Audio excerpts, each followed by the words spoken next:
সমগ্র পৃথিবী জুড়ে রয়েছে একাধিক দেশ, এক একটা দেশে রয়েছে এক এক ধরনের নিয়ম। নিঃসন্দেহে বলা যেতে পারে এখনো এমন অনেকেই রয়েছেন যারা অর্ধেক দেশের নাম কিংবা শহরের নামও জানে না। কিন্তু আবার এমনও কিছু দেশ রয়েছে যেখানে যাওয়ার জন্য অনেকেই স্বপ্ন দেখে, কিন্তু অর্থবল সাথ না দেওয়ায় অনেকেরই স্বপ্নই থেকে যায়। আবার এমন কিছু দেশ রয়েছে যা সমগ্র বিশ্বে এতটাই জনপ্রিয় যে সেখানকার কম বেশি অনেক কিছুই আমরা নেট দুনিয়া মারফত চিনে থাকি।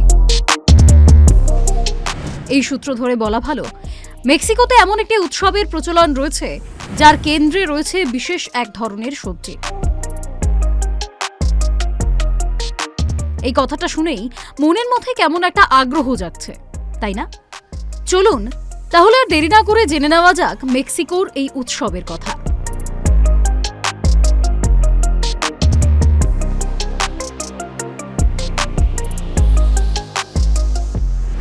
ঐতিহ্যবাহী মেক্সিকো শহরে প্রতি বছর খুব ধুমধাম করে অনুষ্ঠিত হয় নাইট অন দ্য রেডিশেস, যা বাংলায় পরিচিত মূলোর রাত নামে।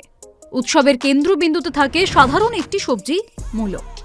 শোনা যায় এই উৎসবের মূলোগুলো নাকি রান্নাঘরের উপকরণ হিসেবে ব্যবহার করা হয় না, বরং এই উৎসবে শিল্পীরা মূলো দিয়ে বানান অসাধারণ ভাস্কর্য। এক কথায় বলা যেতে পারে কয়েক ঘন্টার জন্য এই শহরটা বদলে যায় প্রাণবন্ত শিল্প প্রদর্শনীতে।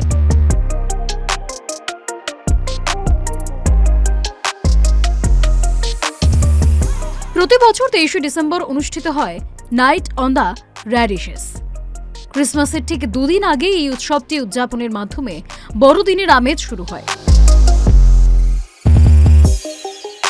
উৎসবের সবচেয়ে আকর্ষণীয় দিক হল দর্শকদের সামনেই শিল্পীরা তাদের কাজ সম্পন্ন করেন। এখন অনেকেই মনে করতে পারেন যে কোন কারণে মেক্সিকোতে এমন উৎসব পালন করা হয়। খোঁজ নিয়ে জানা গেছে একসময় বাজার বিক্রেতারা ক্রেতা টানতে মূলো কেটে আকর্ষণীয় প্রদর্শনীর ব্যবস্থা করত, যা পরে একটি আনুষ্ঠানিক প্রতিযোগিতার রূপ নেয়। Calcutta television network.